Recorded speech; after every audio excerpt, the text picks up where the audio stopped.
Hare Krishna, Krishna Krishna, Hare Hare, Hare Rama, Hare Rama, Rama Rama, Hare Hare. Hare Krishna. So, welcome to the Bhagavad Gita discussion on the Sara Varshani Tika, which is the commentary on the Gita by Srila Vishwanath Chakravarti Thakur, and sub-commentary by Bhaktivinoda Thakur, which is called the Rasaranjana Tika. So yesterday we were discussing the last three verses of this section, 25 to 29, how karma, what is the difference between karma yoga and karma kanda. We were mentioning from verse 28, Tattvavitu Mahabhava. A Nishkama karma yogi is Tattvavit because he's realized the self, and that's why he's able to analyze Guna karma vibhavayo. He can analyze, he can do the divisions of the gunas and the karmas.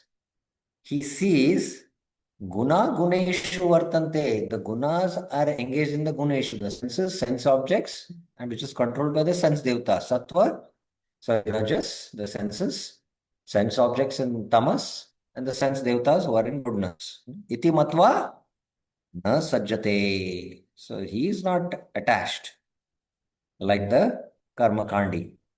And prakrute guna sammuda, sajjante guna karmasa. But because this person is prakrute guna sammuda, he's sajjante, he is attached to the sense objects, you know. Tan akrista vida mada, he's madan, he's foolish, you know. He's akrishna, he doesn't know, you know. Krishna with na vichare. But one knows everything, does not disturb him, telling don't engage in sense objects, don't be attached, because he doesn't realize that he's a spirit soul. And no matter how much a ghost-hearted person you tell you're not the ghost, you're somebody else, he will not able to understand it. So the mantra is give the medicine of instructions in the form of Nishkam Karma Yoga. So that's what. So ultimately, the Lord concludes, Mayi Sarvani Karmani Sanyasadhyatma Chetasa Nirashir Nirmamo Bhutva Yuddhasva Vikata Jvara. Oh, what I had marked yesterday, drawings are gone. So, so I mentioned yesterday that in Nishkam Karma Yoga, the consciousness is to be detached from the fruits, and in the consciousness that I'm a Kshatriya or a Brahmana, I should do this, and I will offer these fruits to Bhagavan, Mayi Sarvani Karmani. But in Bhakti, there is attachment to this, and it is done with devotion. That's one point I forgot, most important point to tell, that we do it with devotion. There is bhakti. The bhakti element is here. You can see here the bhakti, in one sense, is completely missing. The consciousness is I should be detached from the fruits. I should do according to my varnashram dharma, swabhava. So identifying more himself, based on the identity of the sabhava of the subtle body. So, and then I should, do it to realize the self, not to realize Krishna Bhagwan. So that's a, difference. Otherwise, in Bhakti Yoga and Karma Yoga have very similar parallels. So I'm not going to draw anything, but just I wanted to mention similar, there are parallels. So this is where we ended our discussion. So now from text 30 to 35, Krishna is going to explain how Karma Yoga elevates. How Karma Yoga elevates. Because Arjuna has to get convinced, how, he has understood this, but how, this fighting is going to elevate me. So this gradually here in the third chapter, in the second chapter, he has mentioned, if you are doing your swadharma, hitva papam avapsasi, you'll not be inflicted by papa. So he has told that. So now further, sukhe dukhe same kritva labha labha jayo tato yudhyaya dvasa naivam papam avapsasi. That he had told. And then Yogastha Kuru Karmani, Nishkam Karma Yoga also had told. Sangam Tektva Dhananjaya Siddha Siddha Samo Bhutva Samatvam Yoga Ichyate. This equanimity. And then Buddhi Yukta Jahatiya Ube Sukrate Dushkrute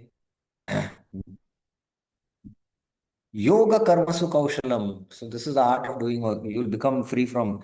So all that Krishna is, instructed, but now he's further elaborating what he has spoken in the second chapter in this section from 30 to 35, how Karma Yoga elevates. So let's take up this. Ye me matam idam nityam manutishtanti manava shraddhavanto nisuyanto muchante tepi karma bhi. Only those who, ye manava, always follow. Nityam anutishtanti. Always. Nityam. Nityam means always. It's not that you follow the instructions of Lord whenever you like and then you don't like. Okay, 1 minute. I have to connect my writer pad.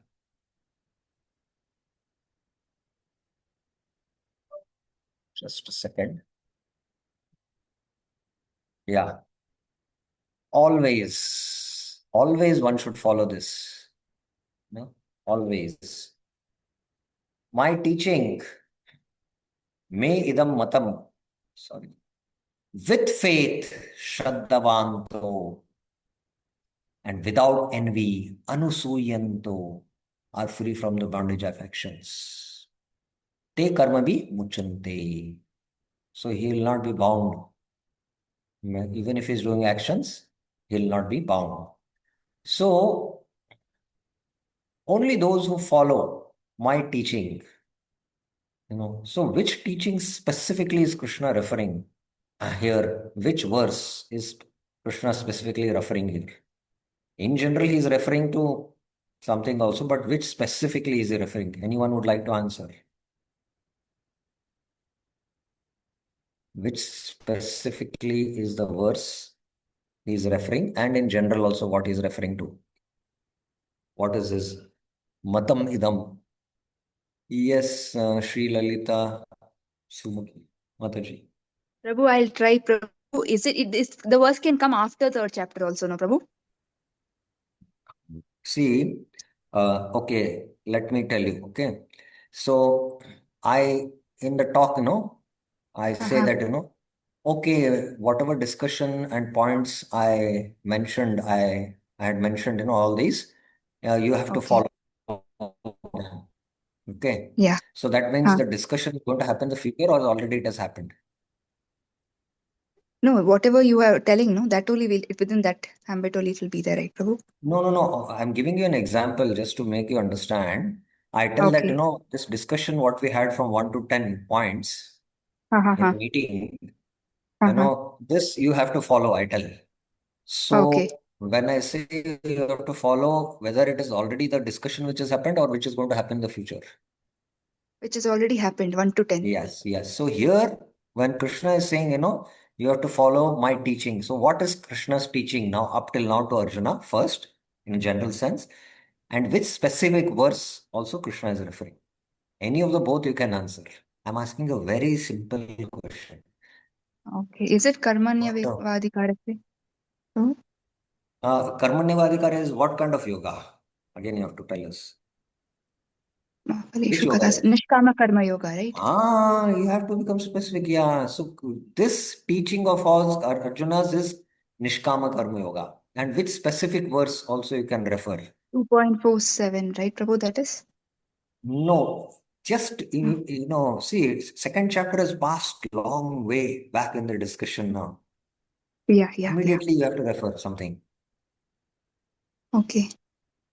We are not speaking about meeting which happened 10 days back. This meeting just happened few minutes back. So which is the Okay. immediate verse?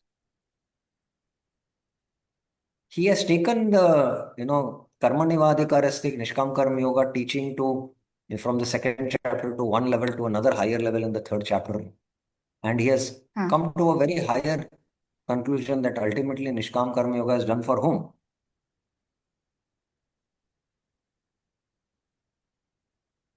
He's telling that he told you mentioned that he told that you are not capable to do bhakti yoga at this stage. So, but No, karma no, yoga is no, no, better no, than. no, no, no, no, no, no, no, no. You're going somewhere else. This is the verse. Okay, Following Prabhu. this Okay. injunction of the Lord, Mayi Sarvani Karmani. Okay. Hmm. Very simple. Mayi Sarvani Karmani. This is the injunction you have to follow. This is the last thing he spoke. And here you can see Krishna is giving higher and higher knowledge in Nishkam Karma Yoga. So, what is now a little higher thing revealed in this verse about Nishkam Karma Yoga? Shri Lalita Sumukhi Mataji. That's what he's telling, that offer everything to me and be fixed in the Ah. soul without possessiveness. So, yeah, so he's referring to whom as supreme now? Who is the supreme? Mai sarvani karmani, offering all activities. He is the supreme, right, Prabhu? Now he is gradually revealing who is that supreme or who is that yajna. Yes. In 3.9, he said, yagyartha karmano nyatra lokoyam karma bandhana tadartam. Do it for him. Yes. But who is that him he is revealed now? That Me. Oh, it Mai is sarvani me. karmani. Me. Yeah. So gradually the Lord is revealing the absolute truth. Who is he? But Prabhupada is revealing that absolute truth in all his purports. And although we are reading Yes. Prabhupada Yes. all the purports of Bhagavad Gita, but within the flow, when we try to understand, we are stuck out. That means we have to deeper probe into the Bhakti Vedanta purports. So I recommend all devotees that as we are studying these purports, I'm sharing the slides with you. You can just go through and study the Bhakti Vedanta purports, and you will start getting a deeper insight into the Bhakti Vedanta. So it is referring to also the previous verse and his, teachings in the form of Nishkama Karma Yoga. So that is the teaching. Did Krishna teach that, you perform Gyan Yoga? No. He told Nishkama Karma Yoga, or this can refer to 3.13 the Bhagavad Gita. That is the highest, Mayi Sarvanika. That with faith and without envy, anusuyante, and be free from bondage of actions. Te karma vimujita. So Vishnu Chakatakur has only a one-line commentary. In this verse, the Lord speaks to encourage people to take up his teaching. So he's encouraging to take up his teaching. Now I am going to go to Prabhupada's purport because a very important concept is there. And a very important principle also of how the Lord the Vedic teaching is very unique compared to others, so I want to bring out that. So Prabhupada, in this purport, he focuses on, one important statement here is there. In the beginning of Krishna consciousness, one may not fully discharge the injunctions of the Lord, because to follow all these rules and regulations, come to that highest level of standard, you know, it's not easy. But because one is not resentful of this principle and works sincerely without consideration of defeat and hopelessness, he will surely be promoted to the stage of pure Krishna consciousness. So one may not be able to fully discharge, his duties in Krishna consciousness. Because in the beginning it is not easy to follow all the rules and regulations, come to that highest level of. So one should not have this feeling of resentful, you know, but one should work sincerely, and one should not, when he's not able to follow that standard, feel defeat and hopelessness. This is negative emotions. These are also negative emotions, you know. He should then he will be promoted. So based on this, uh,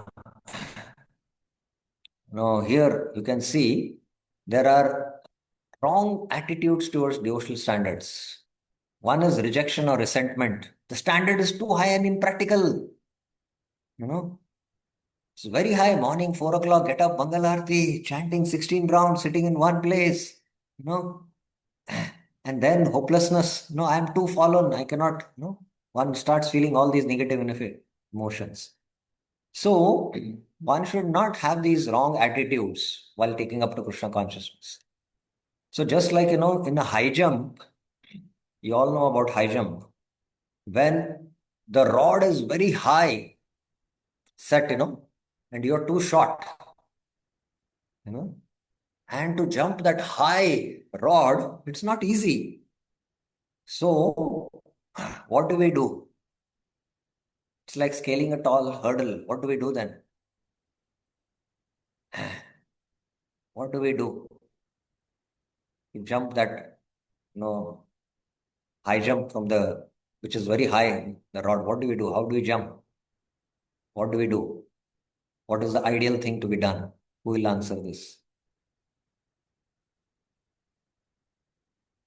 Navneet Kalra Mataji, yes. Hare Krishna, Prabhuji Dandvat. You start with the low targets and then keep on elevating the target. Start with the low But high jumps. already see your target, that rod is only put very high. The standards of Krishna consciousness are very, very high, you know, and you're already short and you're looking at it, it's up high there, you know. So, in order to jump that high rod and cross other side, what one first thing you should do in a high jump? Think about it, you know, what we should do. In a regular high jump, what do you do when you want to jump a rod which is up high? What do you do first? What do we You do? you take a you go back and take a stance. You Come back have to from go a back, and from back you should start running, running, running, and then you can jump, right? So yeah first is you have to do a lot of running practice, yeah and then you have to do a lot of rehearsals, as you mentioned. That's also true. To do small, at least step by step, taking small, small steps. So suddenly seeing, oh, why the standards are so high, and become resentful. This is one, kind of negative attitude. And when you are not able to, follow that standard, then oh, it's hopeless. I cannot do it. I'm too fallen. So this is another extreme of the negative attitudes. So these two, we should be free, and then one should follow. And one who does not follow, what is the result? He says, Ye tva etad abhyasuyanta dhanutishtanti me matam. Matam means his injunction. Sarvagyana vimudam stan viddhi nashtana chetasa. But no, viddhi. Now, when Krishna, wherever in the Gita, kindly note now, when he says no means, we should really focus.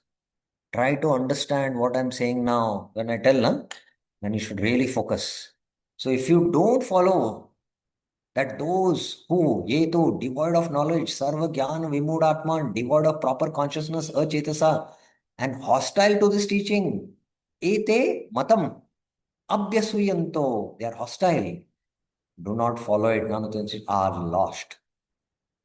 Nashtan. In this verse, the Lord speaks of the bad effects of doing the opposite. So Prabhupada also gives a very elaborate commentary to explain both of this, which again I'll not go through.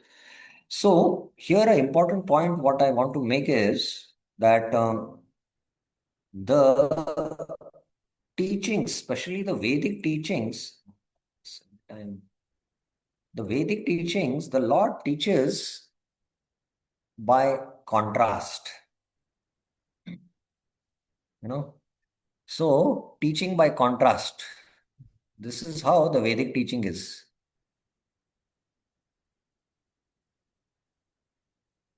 If you do this, this is the result. And if you don't do, then what is the result? So if you do this, Krishna says, Muchante sarva karma bhi.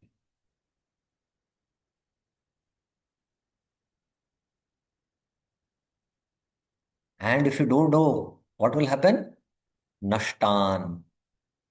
Nashtan. And you'll be achetasa. You'll not be able to elevate your consciousness.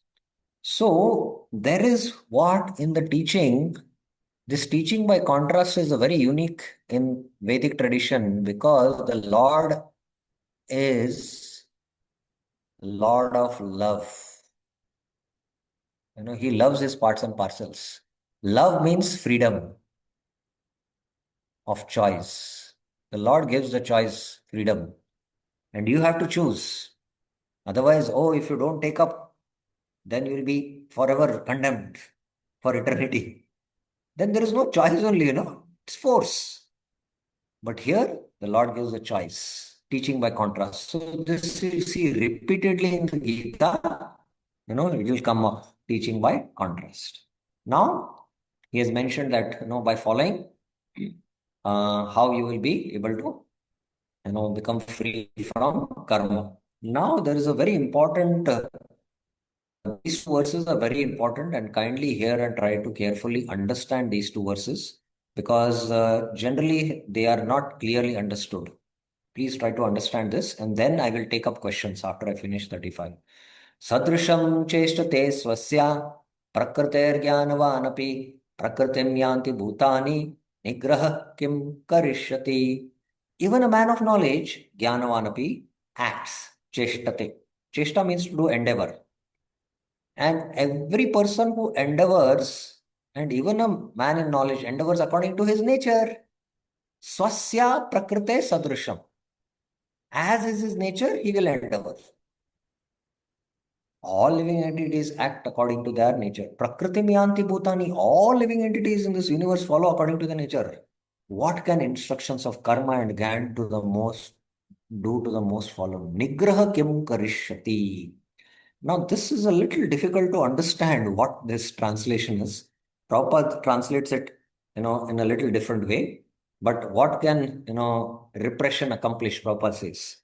That means one should not repress his nature. That's not the real meaning. So within now, because this discussion of Nishkama Karma Yoga, which will lead to Gyan, is happening, so that's why Vishwanath Chakra Thakur is taking the flow. And what can instructions of karma and Gyan do to the most fallen? you know, to understand this, we'll have to go to the purport of Vishwanath Chakra Thakur. And once we go to the purport, you'll understand it more clearly. But now, uh, please carefully try to understand this because this I mentioned to you. It's now again, this is a standard diagram. Soul. I will take a different color so that this is the subtle body, and then this is the, okay, I'll take black, the gross body. So this is the gross body. Now, the nature is actually swabhava. And these swabhava are what? Impressions. And actually, the generic term also used is vasanas. Vasanas, impressions. So everyone is impelled by the modes, influence of the modes. If there is passion, and when external passion is there, this will get activated, and you will be, inclined towards passionate activities. That is Kshatriya. You are of Kshatriya nature, so you have to do. Kshatriya is a Swabhava. If your impressions are more in the mode of goodness, then you'll be in Brahmana nature. So there are two things here. First, to understand what is the difference between Prakriti and Vasanas. Vasana is Prakriti and Vasana. So Prakriti is material nature. It is our innate psychophysical nature and harmonizable with dharma. Whereas Vasana is a material desire. It is superficial to our psychophysical nature and not harmonizable with dharma. So when Krishna is saying Sadrisham Cheshtasya, when Krishna is saying Sadrisham Prakriti Jnanavanapi, he is referring to that the psychophysical nature. Arjuna, you have a psychophysical nature of Kshatriya, so it is harmonizable with dharma. Now I'll give an example to understand the difference. Now, within our Swabhava, there are, I'm just taking the subtle body here now, the blue color, which is here. So there are unlimited impressions based on our activities, what we have done. Now, these form our Swabhava. Now, if there are in the previous life lot of pious activities and sattvic activities, your Swabhava is that of a Brahmana. But there are also, it's everything is not black and white. It's all gray. There are also desires in the form of, sinful desires, papa bija, which are like kama vasana, you say, na? Kama vasana. This is a very familiar term, kama vasana. Now, this swabhava, you know, this swabhava, you can harmonize with dharma. Like a brahmana, he's in the mode of goodness and he wants to, he's inclined to, study shastra, give knowledge and, earn his livelihood. So this is harmonizable with, his nature. Now also he might have a desire to become a grahastha and marry. Now this is also harmonizable, okay, with dharma. But if he has a calm asana to enjoy others' wife, this is what? This is not harmonizable with dharma. This is not harmonizable with dharma. So one should not what ultimately try to nigrah.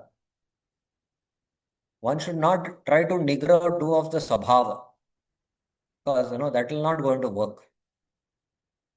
But one should actually what?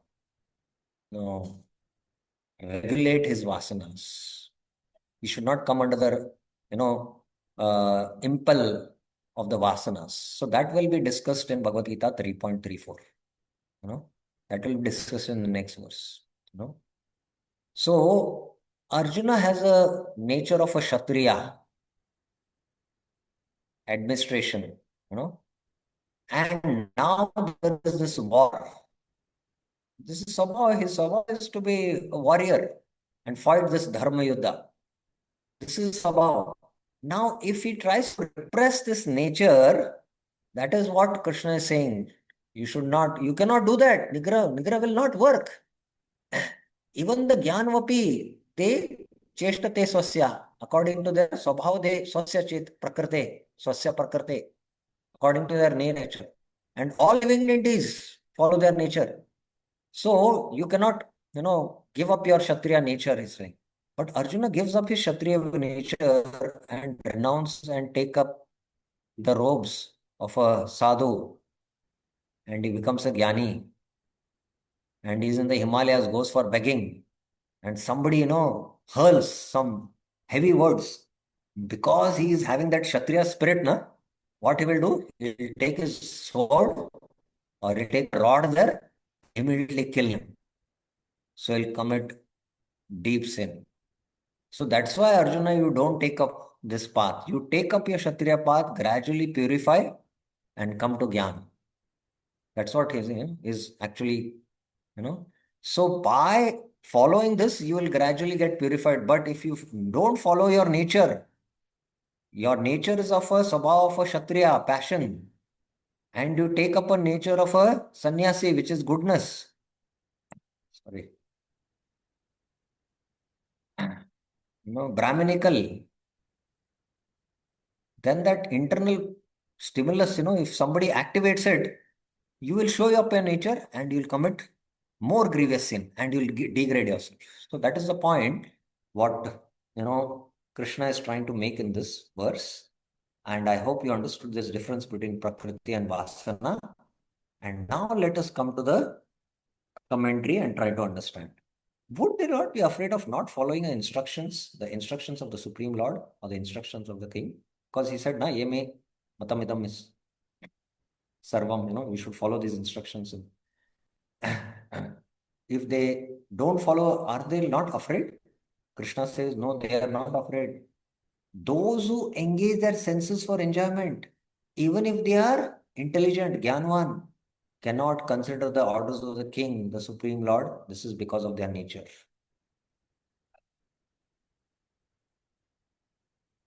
Now here nature means these vasanas. The Lord explains in this verse. If the person in knowledge engages in sin, now here this is Prakriti or Vasana. Who will answer this? I hope by now, it is more clear. Is it Prakriti or Vasana?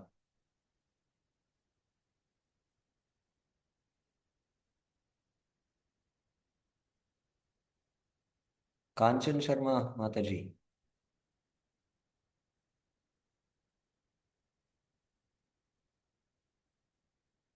Are you with us?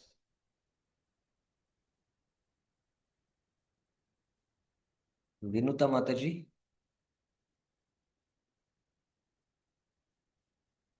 Hare Krishna Prabhuji, it is because of Vasana. Vasana, it is Vasana. He will receive hellish punishment just as a king punishes.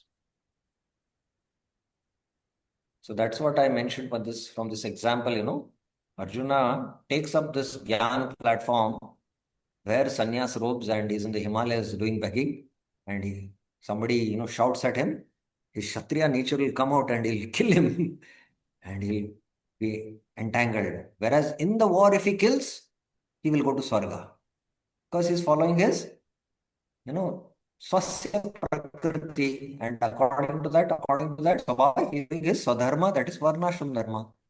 So that's the point. So I hope you got this difference between Prakriti and Vasana. And Yes, he'll Prabhu. also bear infamy. There'll be also infamy. Still, even the person of discrimination performs action which wield a burden of suffering, following his previous sinful habits. So these previous sinful habits are there, and that's why Arjuna will ask the question, Atakena prayuktoyam papam charati purusha. Therefore, all follow their natures. All follow their natures means here the psychophysical nature. The instructions of the scripture, Nigra, made by me or the king in the form of Nishkam Karma, are able to purify and enlighten the impure hearted. So, Nigra Kim Karishati, no, now Karma and Gyan it was mentioned, no? So here it is mentioned. The instruction of Nigra made by me or the king, because the king institutes dharma in the praja. Nishkam Karma is able to purify and enlighten the impure hearted. So those who are impure hearted, they are qualified to take up Nishkam Karma Yoga. And in the form of Jnana Yoga are able to purify and enlighten the pure hearted, because for Jnana Yoga, Antakaran has to be pure. That I hope now it is clear to you all. But neither can purify the extremely impure. Nigraha kim karshati. So those who are, having lot of vasanas. Now, something which is deeper. However, Bhakti Yoga arising from my unpredictable mercy can deliver even the most sinful persons. But Bhakti Yoga, it doesn't require any adhikar. Like Nishkam Karma Yoga requires adhikar. You should have crossed Sakama Karma Yoga. Gyan Yoga requires adhikar. You should have purified the Antakaran by performing Nishkam Karma Yoga. Bhakti Yoga, what is adhikar? No adhikar. Only if a Mahabhagavad comes and associates with you and gives his mercy, you get. And even if you're the most sinful of the sinful, you can get. That is the glory of Bhakti.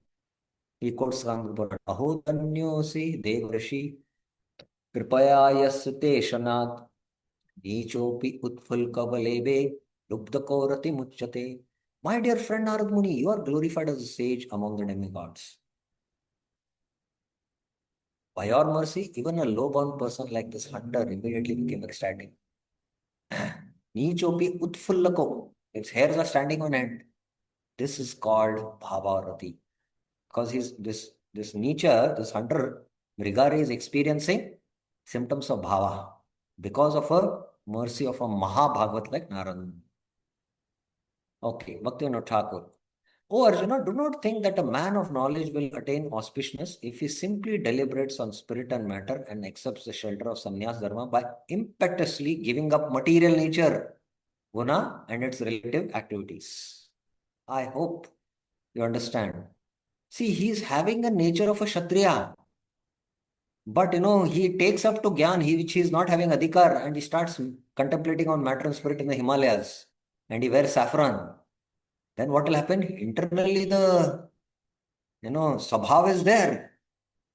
And then what will happen? Somebody provokes it, he will commit sin. Even after the conditioned soul has become enriched with knowledge, he will still endeavor in accordance to his long-standing disposition. So now this is a very, very deep point which we should understand. Now, I'm just giving an example. Now, suppose there is a devotee who is Brahminical in nature, and he has his nature of writing articles, spiritual articles. Now he is writing these articles because of his swabhava. And that is how he is engaging in his Krishna consciousness. Okay. But later on, after he's, purified his nature and he's more on a transcendental platform, he will still continue to write. Now not because impelled by Sabhava, because to please his spiritual master, to, show compassion to jivas, but he's continuing to write based on a higher principle now. Before he was guided because it is his nature to write articles, that was his mental inclination. So his inclination he has to follow, even if he's enriched with knowledge. So this is a very important point. It is not true that one can give up one's nature by suddenly restraining it. You cannot just suddenly restrain your nature. All souls, all bound souls will continue to endeavor according to the disposition they are naturally acquired over a prolonged period. So this Swabhava conditioning has happened from many, many lifetimes. So you have to follow that, and artificially trying to restrain will not work. But ultimately, the vasanas have to be regulated, which will come up in the next verse. I have included this concept while discussing about the next verse also, but when we study the next verse, it will become more clear. The proper way is to give up this nature. The proper way to give up this nature is to carefully perform all karma in accordance with that nature while being situated in it. As long as renunciation that accompanies the symptoms of bhakti yoga does not appear in the heart, the only means to attain self-auspiciousness is niskam karma offered to Sri Bhagavan. So as long as deep renunciation, which is a symptom of bhakti yoga, Vasudeve Bhagavati Bhakti Yoga Prayojita, Janeti Asho Vairagya. So when bhakti yoga attains his prayojan, that is sadhana bhakti turns into sadhya bhakti. Then there is natural detachment and realized knowledge, which are byproducts. Then one can, till then one has to do Nishkam Karma offer to Bhagavan. This is because in this practice a person can perform his prescribed duties and also benefit from purifying impressions generated by them. So he can purify the impressions. A person who renounces his prescribed duty ultimately deviate from the path of perfection. So I gave that Arjuna's example. He gives up his prescribed duties and he takes up to sannyas dharma, he will deviate. So that's why Krishna is saying, that's why I don't do that. When by my mercy or by the mercy of my devotee, Bhakti Yoga appears in the heart, there is no need to follow one's prescribed duty, because this path, I think it should be, this path of Bhakti Yoga is superior to Nishkama Karma Yoga. So ultimately, when, Bhakti means the pure Bhakti, here you should remember, Shuddha Bhakti, not Mishra Bhakti. Shuddha Bhakti arises, then, one can,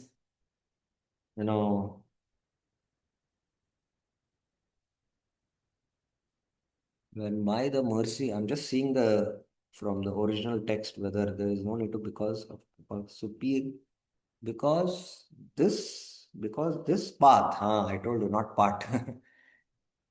Somebody has typed the whole commentary, and sometimes there can be mistakes. Not a While typing, there's a typographical error. So ultimately, we are speaking about you know path of bhakti is superior to nishkama karma yoga. Now, again, I'm just making a point here. Uh, we all are practicing bhakti, but we all feel that we have also our nature and conditioned by the nature, we are doing some conditional activities also? How many of us feel? Raise your hands. We have our conditioned nature. One, two, three. Okay. Network God Prabhuji, what is your thought? Yes. Why you have raised the hands? Others have not raised. Navneet Kalramataji, what are your thoughts?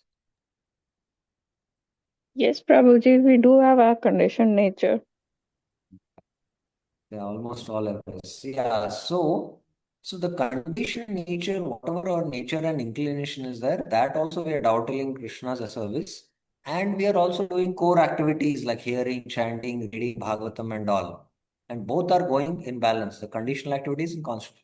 But when we surpass the conditioning, we might still engage in our natural disposition, what we have, skill. Like I'm just giving the example artwork. That was my nature. And I had been, doing artwork, selling them, and then after years of practice, now I start doing only Krishna artwork. And I do it only for the pleasure of Krishna, like that. So something like that. So this is what, if Bhakti Yoga has not awakened, it is auspicious in all cases to follow Nishkam Karma, which is to offer to me. So that's what the parallels between Nishkam Karma Yoga and Bhakti Yoga, Bhakti Nota Karma. So this 3.33 is regulated expression, that is Karma Yoga. If we only do things that we like to do, we will get a strong sense of devotion. Within also this regulated expression, if you only like some devotees, I'm I can do only this service, I cannot do. So that sense of doership will become wrong. Then where is the question of surrender? We will never learn to discipline our mind and so won't develop taste for the core devotional activities also. So that is the point I'm just bringing out here, in from bhakti context. Okay, so now text 34. Krishna is speaking about these vasanas, which is there in our sabhava. Indriyasya, I'll take up this verse and then I'll stop for questions because these two verses are connected. Indriyasya indriyarthe ragadvesho vyavastito tayorna vashamagachet tohiyasya paripantino. So I gave the example that within the sabhava of a brahmana, you know, he has inclination for sattvic activities, but also he has a desire to get married. He wants to accept a wife, and that is harmonizable by dharma, and he can accept a wife, you know. But if he has a desire to enjoy others' wife,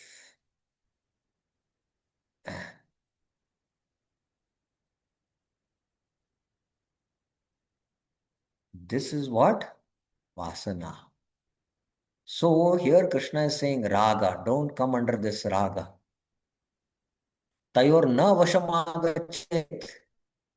So the asanas have to be regulated. If you come under the control, then they will be great stumbling blocks in the obstacles in the path of even Nishkam Karma Yoga. To yasya paripantino. Attachments and repulsions are firmly fixed. Sorry, 1 second. Attachments and repulsions are firmly fixed. Raga, dvesha, vyavastito. Vyavastito means they are firmly fixed in each of the sense objects. Indriyasya indriyarte. One should not come under the control of attachment. And tayor means these two. Ragandvesh. Na vashamagachet. Like there is rag for the eyes to see beautiful forms, you know. So one should not come under the control, you know. Vishwanath Chakravarti give a very classic example, and Prabhupada uses that same example in his purport also. One should not come under the control of attachment and greed. They are two obstacles. Tohi asya paripantina. They are obstacles on the path of elevation in Nishkam Karma Yoga or Bhakti Yoga also. Since the rules and restrictions of scripture do not have effect upon those of evil nature, one should limit the senses if one is not under the influence of sinful nature arising from past sinful habits. That is described in this verse. One should limit the senses. One should regulate them. The word indriya is repeated to indicate each of the sense objects for each of the senses. That means for the eyes, form, for the tongue, taste, for each of these. Attachment for what is forbidden by scriptures, such as giving gifts to others' wives or seeing or touching their bodies. So this is rag. You are married, so the Shastras forbid, trying to give gifts to other wives or trying to see them or touch their bodies. There is rag for that. And this is what? Vasana. This is vasana. There is rag and dvesh for what is prescribed by scripture. What does the scriptures prescribe? Distributing gifts to, serving, seeing and touching the Guru. For that you are not inclined. The Brahmana, the holy places and visitors are firmly fixed. Vishesha avastito. Avastito is there, Vishesha avastito. In all the sense objects, form, smell, touch, taste and sound. So they are all fixed like that. One should not be under the control, vasham, of attachment and repulsion. Another meaning of this. Attachments means seeing a woman, object of the eye, and hatred for those that obstruct that enjoyment. That is why, even for a grahastha, he should only see apart from his wife everyone as mother. The rag is there, and if he doesn't regulate, then that desire is there. Prabhupada is very, very emphatic in his purport, very, very heavy in his purport about this. And he is telling, unrestricted sense enjoyment is the cause of material engagement. But if one follows the rules and regulations of the scriptures, does not become entangled. Now Prabhupada gives that same example, Vishnu Chakravarti. For example, sex enjoyment is necessity for a conditioned soul. And sex enjoyment is allowed in the license of marriage. However, according to the scriptural injunction, one is forbidden to engage in sex relationship with any woman other than one's wife. All women should be considered as mothers, but in spite of such an injunction, a man is still inclined to have a relationship with other women. So this is vasana. You should not come under this raga. And one who obstructed, you will become dvesha. These propensities should be curbed. Vyavastito, Tayor na vashamagachet. Otherwise, they'll be stumbling blocks on the path of self-realization. Toyasya pari pantinu. So Prabhupada is giving exactly the same example what Vishnu Chakravarti is giving. Therefore, the mind is attracted to what helps one attain one goal. The mind is attracted to tasty, tender rice if it is favorable for one's goal. And the mind has dislike, wish for tasteless hard rice as it is against one's goal. One has attachment to hearing and seeing one's own sons, but dislikes hearing or seeing the sons of one's enemies. One should not fall under the control of such attachment and repulsion. Bhaktivinoda Thakur. Oh Arjuna, if you think that the jiva's acceptance of the sense objects will make most of them more addicted to those sense objects, and as a result, liberation from bondage of their religious duty karma will become impossible, listen to my words. It is not true that all objects are detrimental to spiritual progress of the jivas. It is only the jiva's attachment and aversion to the sense objects that are his greatest enemies. Raga, dvesha, vyavastha. As long as you have this material body, you have to accept sense objects. Like, getting married. Brahmana, that is dharmic and it is harmonizable with dharma. But having married, trying to enjoy any other woman apart from the wife, then that is not harmonizable. That is coming under raga. And this is very deep rooted in the condition. So now we are not speaking about male body or female body. Whether it is male body or female body, it doesn't matter. Hmm? For this reason, you should accept sense objects and at the same time control your attachment and aversion to them. So that's why Prabhupada mentions in his purport also same thing. So sex is allowed now. But even, in the Grahastha ashram it is allowed. But if one becomes too much, entangled in it, then he cannot make progress. Prabhupada somewhere he says, one has to follow the rules and regulations unattached to them because practice of sense gratification under rules and regulations may also lead one astray as much as there is accident on the royal road. So that's what Prabhupada is mentioning here. Same thing. I took this Prabhupada purport because, Vishnu Chakra Thakur's purport, Prabhupada is elaborating more in detail. If you act in this way, you can deal with sense objects without becoming bound by them. To hi yasya paripantino. Na vashamagachit. Ragan dosh. You will become detached from them by gradually eliminating the attachment and aversion that develops when one falsely identifies with the body, with the self. In brief, you will develop appropriate renunciation or yukta vairagya. I have not instructed you to subdue attachment to object and activities related to me, Sri Bhagavan, or to those which stimulate one's bhakti. So, attachment to deities, attachment to Vrindavan Dham, attachment to hearing Bhagavad, Gita, they all stimulate bhakti. Nor I have instructed you to not be averse to objects or activities that are obstacles to bhakti. So, this is Anukulasya Sankalpa Pratikulasya Varjana.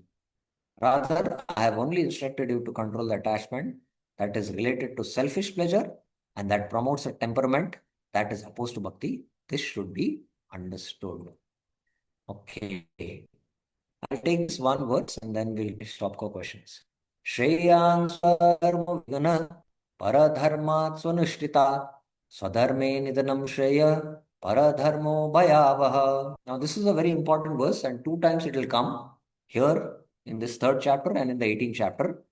And in both contexts, it has different meaning. Practically the verse is the same. At least the two lines are very similar. But it has a deeper meaning also there. So that time when we go to the 18th chapter, hold on, we are going to go to the 18th chapter very soon. By March first week, we'll hopefully finish 6th chapter. Then we are going to start the next 6 chapters. So by June, we will be there in the last 6 chapters. It is better to perform one's duty even in a faulty way. Shreyan Swadharma Vigna. Even if it is faulty, then to perform other duties, albeit very well. Paradharma Swanishtitat. Destruction in the course of one's duty is beneficial. Swadharme Nidanam Shreya. Performing others' duty is full of danger. As I mentioned, about Arjuna being Kshatriya, he takes up Gyan Yoga and he's sannyasi. And then he might be doing the duties very meticulously and avoiding this war. And then he might, his stimulus is activated and he might kill someone. So that will be more sinful. So that's why Shreya, better to perform according to your adhikar, what is your dharma, even if it is faulty. Because here, Arjuna feels, this dharma is, it's not, it's filled with, it's ghor karma, So, but Shreya. And even if you're destroyed also by performing one dharma, it is better. That's what he says. Vishnu Chakra Thakur. In this verse, the Lord answers those who desire to perform the duties of others, such as non-violence, because it is easy to execute and also not independent of dharma, and because of inability to fight the battle due to attachment and repulsion. Now, Arjuna has become repulsive, and because he's attached to his own family members, bodily concept. That's why he's trying to avoid the war. One should boldly perform one's duty, even though there may be some slight fault. It is better than performing others' duties, even if those duties are executed well and full of good qualities. The reason is given. Destruction in the course of performing one's duty is better.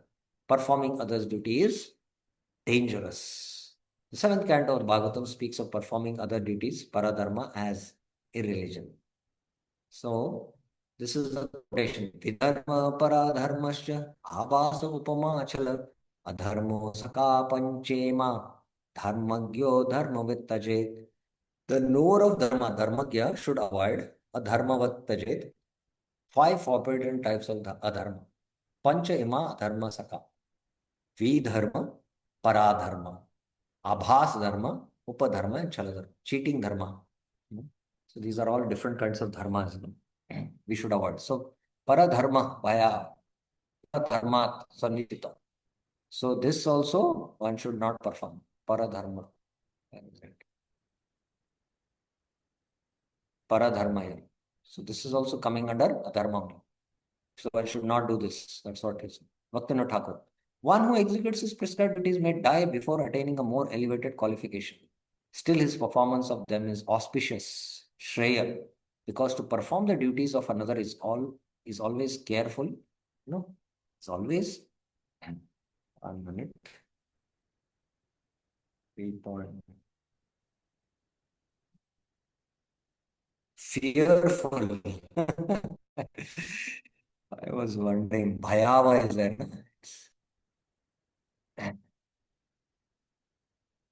Fearful and dangerous in any circumstance. This consideration, however, does not apply to that bhakti which is beyond the three modes. Now, see, as I was been repeatedly mentioning, if this bhakti is nirguna, which is beyond the modes, then it is, this consideration is not there. When a person attains the state of performing nirguna bhakti or bhakti that is beyond the modes of nature, he can give up occasional duty, swadharma, without hesitation, because at that time his eternal constitutional nature manifests as his swadharma. So this is what is called as the Jaiva Dharma. So now I will little bring up here, just to make this point of Bhaktivinoda Thakur more clear.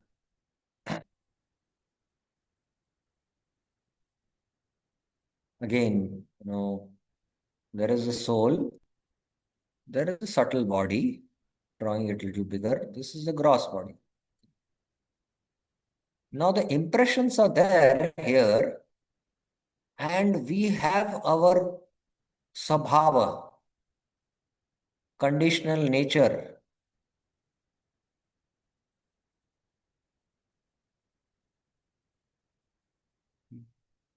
Conditional nature.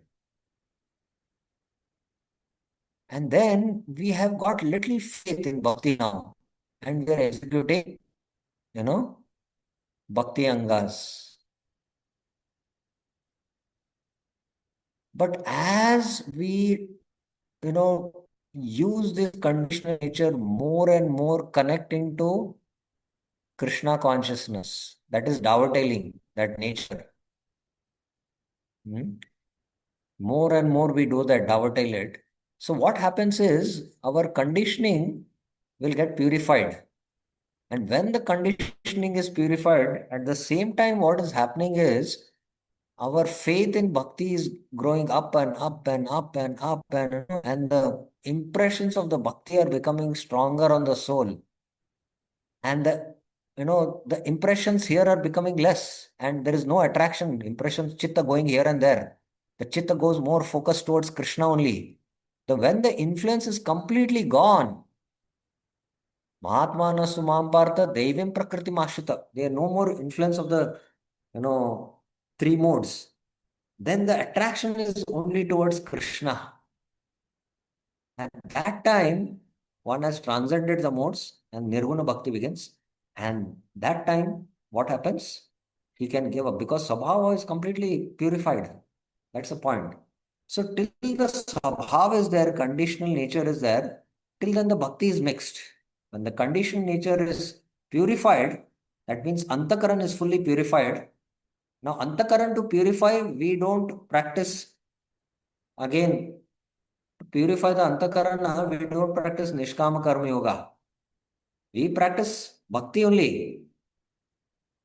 Bhakti Angas plus, we engage our Swabhava,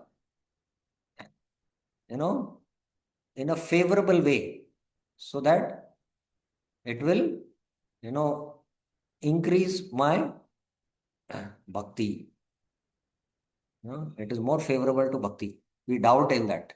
So like that, Bhakti Thakur means here, so means the real self, and dharma means the jiva's eternal function. So I mentioned, I did not know that Bhakti Thakur had mentioned. Bhakti Thakur had mentioned this, Jaiva Dharma, the dharma of the jiva. At that stage, one's previous sadharma, which is related to the body and the mind, becomes paradharma, that is belonging to another, and it is secondary to the duties of the awakened self. So that I have explained now through this graph. Okay, so we have finished this section. Now, based on 34, why the nigra has to be done if the raga, vasanas, what is this, why one comes under the control of vasanas, Arjuna is going to ask question. So before we take up that question, question of Arjuna, we will take up questions here. So any questions you have, any clarifications? Yes, Bir Krish Prabhuji. Yeah. Hare Krishna, Prabhu Dhanatna. Prabhu, this vasana, material nature, correction, Prabhu. This swabhava and vasana, do they have, interconnection between them? No, it's not a question of interconnection, Prabhuji. See, you take the whole Antakaran, you can, call it, the whole Antakaran can call it as impressions. Okay? They are just material impressions. Okay? Now, these material impressions, you can say it is vasanas also. Vasana is also a term used in a generic sense. But I differentiated the term between nature, your psychophysical nature, material nature, and the material desire, which is kam vasana. So this nature, what you have, you have acquired from the modes, prakriti.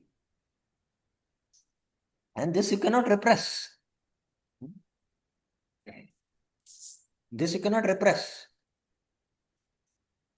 But, your vasana comes out, and if you refer this, or Krishna only said, Nigara Kim Krishna, what will repression claim? So you exhibit it.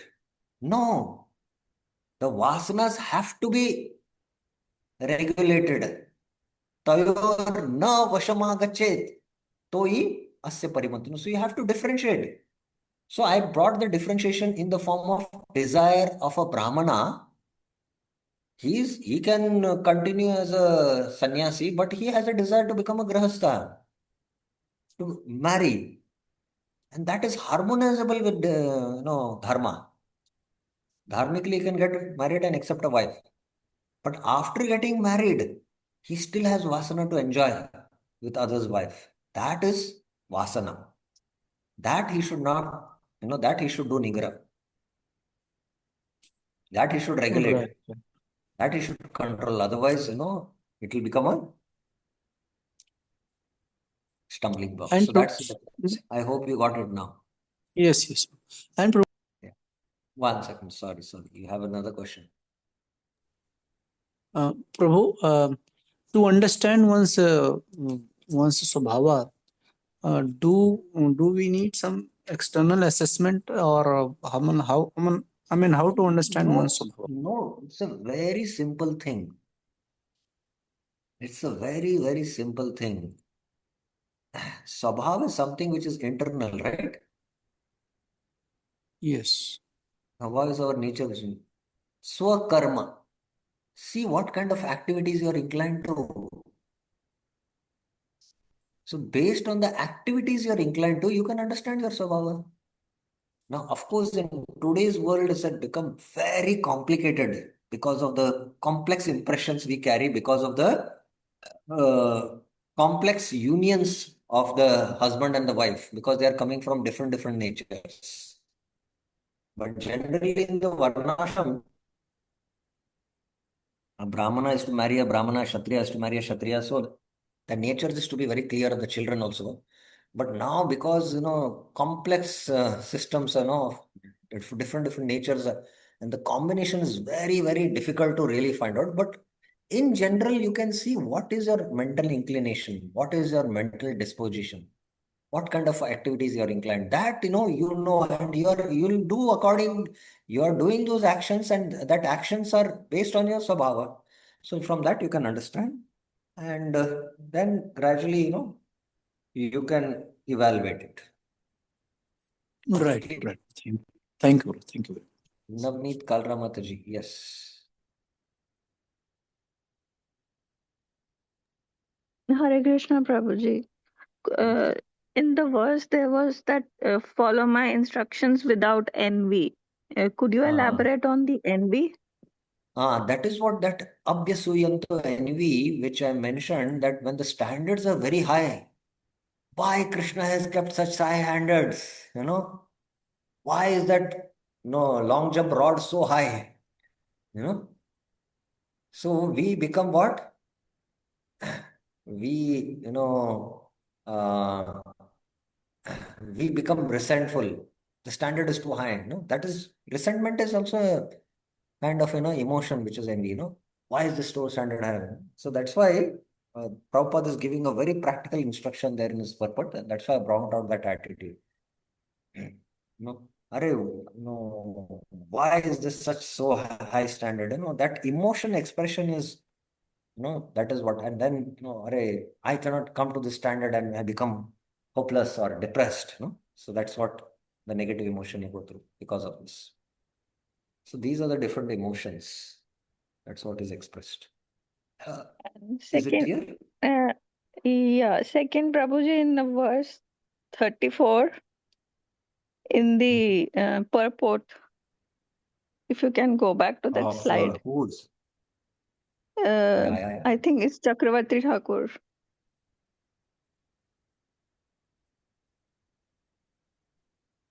34. Yeah, okay.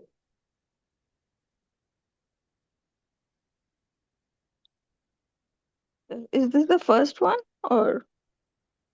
This is first.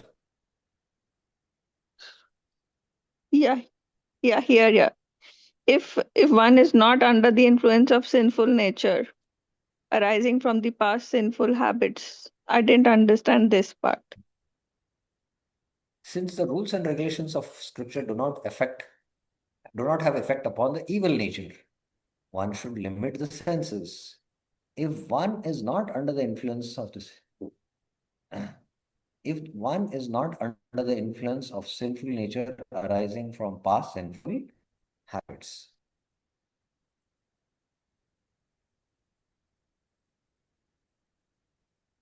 I will just look into the Sanskrit, because sometimes, the Sanskrit, when it is translated into English, it doesn't really convey what it really, means. So I'll just look into the Sanskrit and ask and really find out what really it means. Good you brought out this. Even I did not really deeply think about it. But I will note down this question, Mataji, and Okay, thank you, I'll Prabhuji. get back. You just post this question in the group so that I'll remember to reply it. Okay. Okay, Prabhuji. Thank you. Okay. Any other questions? Okay, just there are few minutes. I just want to take up the question of Arjuna in 336, and the answers of Krishna we will take in one session and complete this discussion. Okay. So let's go to now the last section, which is one of the most important sections. Overcome lust, the main obstacle on the path of Karma Yoga. So in Karma Yoga, we are engaging the senses in Krishna service, or a Nishkam Karma Yogi is engaging based on Swabhav to realize the self. And the senses, in the senses, there is lust, So lust becomes the main obstacle in this path.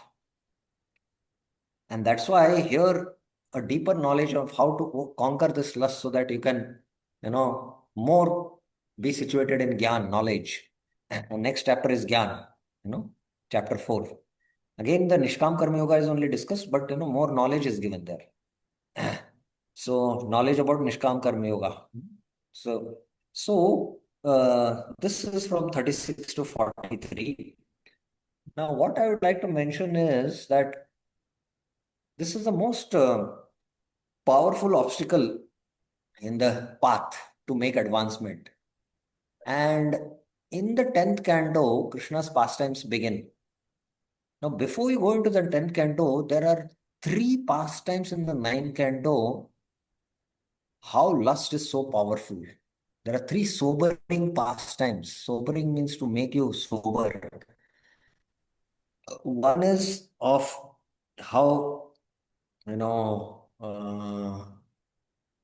Yayati, although he had become old, still he wanted to enjoy. Then he changed his, body, dress, youth he exchanged it from his son.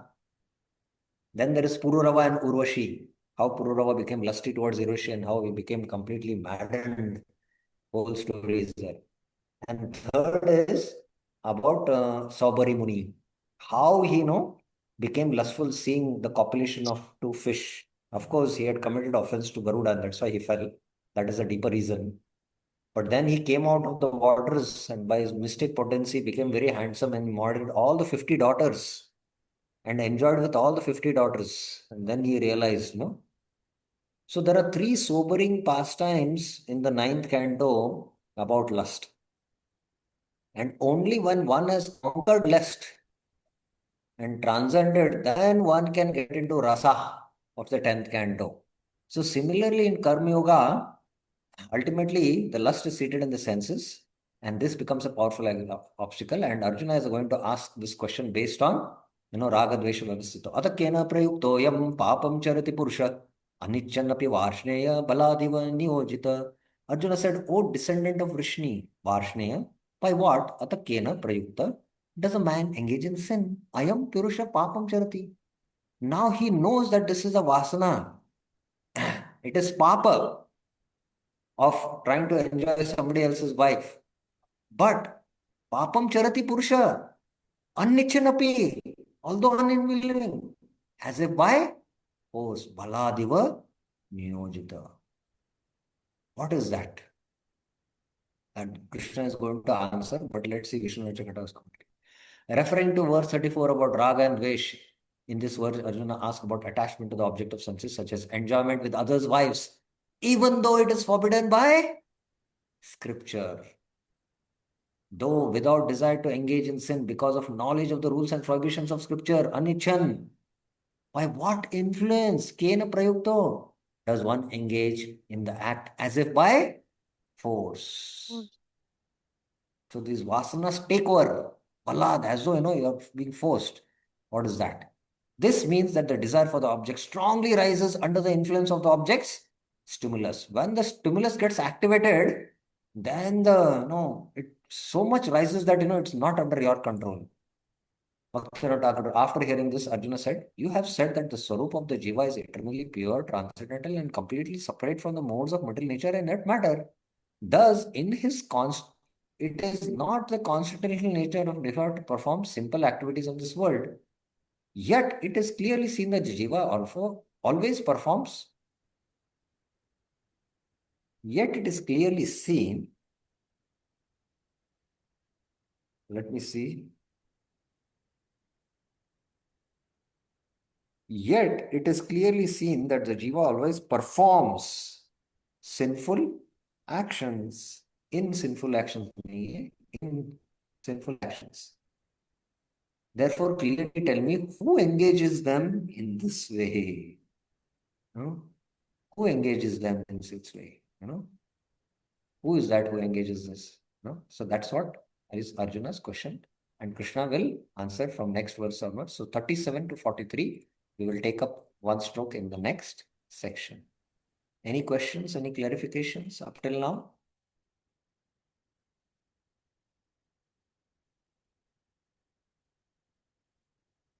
Okay, so we will stop here and we'll take up tomorrow. ग्रंथराज Shrimad Bhagavat Gita की जय, श्रील प्रभुपाद की जय, अनंत कोटि वैष्णव वृंद की जय। हरे कृष्ण।